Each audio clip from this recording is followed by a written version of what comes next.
Hi, my name is Gibson, and I'm the co-owner and creator of the Personal Development School.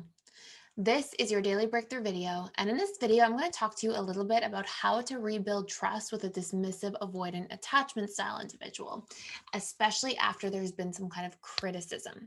So this was actually a question asked from one of our school members, so I decided I would make a video about it.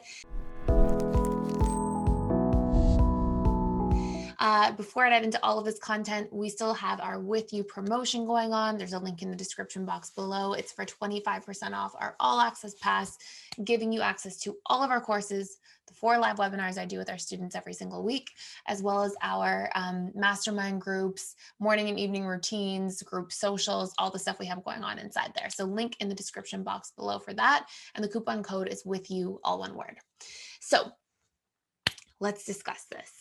So, how do we rebuild trust with the dismissive avoidant after there's been a lot of criticism? And the person who shared this question specifically said, especially once it's been like ongoing criticism for a long time. So, one of the first things we want to recognize is that people criticize when they are afraid to be vulnerable. So, for example, I might say, "You never do the laundry," when I'm just afraid to say, "Hey, I need some support. I'm feeling overwhelmed. Can you take a turn doing the laundry?" Or I feel like, the chores aren't evenly split. Can you please help me out? When we feel like we can't do that, which by the way, a lot of people have a subconscious belief system that they can't do that or they shouldn't do that because it makes them weak or it won't work. They're just going to get rejected anyways. And so then we use criticism as a strategy to try to communicate our needs, but avoid the vulnerability at the same time. So, what dismissive avoidance really like is they want some kind of intellectual understanding and reassurance that things will be different. This is what helps them to sort of change their perception about things, be open to letting somebody back in, because dismissive avoidance, they live very in their like intellectual faculties. That's where they feel safe. So they won't be super in their emotional selves, they'll be really into their intellectual selves. So if you can speak in their language and provide intellectual reasoning why things can be different, that's going to be the important first step. So, what it looks like, if you feel like you've sort of betrayed a dismissive avoidant, what it looks like first is to address that piece of information. Hey, you know what? I noticed I've been criticizing you for a long time, and I realized that I've been criticizing you because I didn't feel like I was safe to communicate my needs directly. And when you have something that's like put on an intellectual platter and it makes sense to the dismissive avoidant, and it's like, wow, that logically makes a lot of sense, then they believe that there's a new opportunity that can be at play. Now, the really important components in here are number one, you have to actually stick to it because it's not fair to rope somebody back in and then repeat the behaviors. So you have to make sure that you are honoring that commitment. And number two, we also have to make sure that we're being fair to ourselves in the commitment. Maybe you were criticizing, sorry if you hear my dog barking, maybe you were criticizing because you had deeply unmet needs for a long time and you were unhappy. And so we have to be able to take ourselves and this person into consideration as we go through these steps. Now, the next thing you would do is you would provide very clear strategies for how you can create change. Okay. So you would be accountable and you'd say, look, in the future, we can do X, Y, and Z.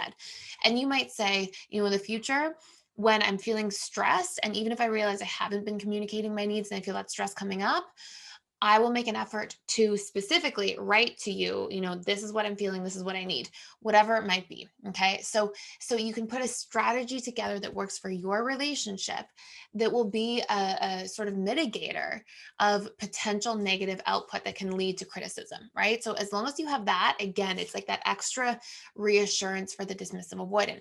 Now, something they also want is they want to feel safe. And so when you can say, look, this is our safe strategy for the future, and you can make it into that, like again, sort of referring back to that one example, I'll write my needs on paper when I'm feeling triggered, and I'll try to practice being more vulnerable instead of, resorting to criticism when I'm feeling like I've held things in for a long time and then it comes out in that form. So when you have a strategy that's like clear, that makes somebody feel safe, that addresses the problem, that takes accountability, and that promises some kind of logical, feasible difference in the future, these are all going to be important steps. And then what I would say lastly is if you can somehow equilibrate the story that the criticism might have created, maybe because of the criticism, the dismissive avoidant thinks that you think that they're not capable of operating well in a relationship, or that you think they are not good enough as a person. If you can see some of the undertones of what stories or narratives might have been created within your relationship dynamic, if you can invalidate some of those painful things, as long as that's true for you, like for example, you might say, you know what, you've been an excellent partner in this way and that way. And yes, we have work to do here, but here are some really feasible solutions that can help us grow together. If you can present it in that way, then that's going to be very important and very beneficial. So those are really the key components to sort of rebuilding that trust. And then again, the very last thing I will say, and I just want to reiterate here, is you have to make sure that you are taking yourself into consideration as you do this. You have to make sure that you're able to speak up, to get your needs met, and that that's a fair exchange. Because if you're doing all the work on one side, the other person has to do the work with you. And that should just be a really important boundary you set in the relationship to yourself. So I hope this all makes lots of sense. Let me know different questions you have about dismissive avoidant and trust in the comments below. Thank you for watching. Thank you for being here. Please like, share, and subscribe, and I will see you in the next video.